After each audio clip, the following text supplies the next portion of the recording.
Obamacare.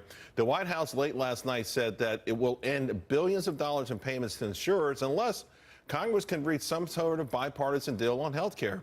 Senate Democratic leader Schumer, good old Chuck Schumer, says, well, he sees a good chance of a bipartisan deal in December, if not sooner, to continue those subsidies for health care premiums. Here to discuss, Akash Chugli, Americans for Prosperity Policy Director, and Beverly Hallberg, District Media Group President and The Hill contributor. Beverly, I'll start with you. President, I think this is where we really see President Trump's businessman savvy and negotiating skills come into play. And these are tough things to do. There will be a lot of pain involved for a lot of people, but I think it ultimately is the only way we're going to get something done in Washington, D.C. Yeah, I think he's definitely going to turn this into he's the master of the art of the deal and is going to make sure Republicans and Democrats actually move forward with some kind of health care reform. But I'll be honest with you, this was a campaign promise of his to do this, and many people have wondered why it's taken him 10 months to do so. But regardless of his reason to delay this, what I will say the most important thing about this is it does return the power of the purse to where it should be, which is in Congress. Well, what do you make, Akash, of the critics who say, hey, you know, the way it's being gutted through executive orders and things like this is you're actually going to make it tougher. You're going to make it tougher for it to survive if you get rid of the subsidies, if you introduce these across state line bare bones deals that young folks will be attracted to, that you're effectively going to help Obamacare crumble sooner rather than later. Well, I think we have to go back to what was the purpose of these payments was to help control insurance premiums. Clearly, it didn't do that. Premiums more than doubled since Obamacare went into effect. And so not only were they not working, they were also, as Beverly mentioned, they were completely unconstitutional. The other executive orders the president made are really just going to begin to make affordable insurance legal again with these association health plans, the short-term health plans.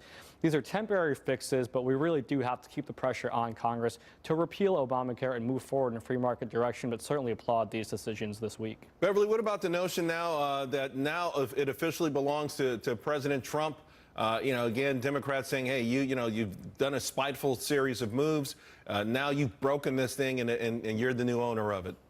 Well, I think it's important for Republicans who are looking at midterms, for the president who still has favorable ratings, for him to push forward something. But I want to go to the Democrats' narrative. They're going to have these scare tactics. But when you look at the truth behind it, first of all, anyone in the individual market is not affected at all. And even those who are affected enrollees in the Obamacare exchanges, they already qualify for a federal tax credit subsidy. So there is already protection from them. What this essentially did was say, hey, this illegal action to give a bailout to insurance companies is no longer allowed, and once again puts the balance of power into Congress, which is where it should have been all along. So, Akash, from here, we still need Congress ultimately to act, to do something bold.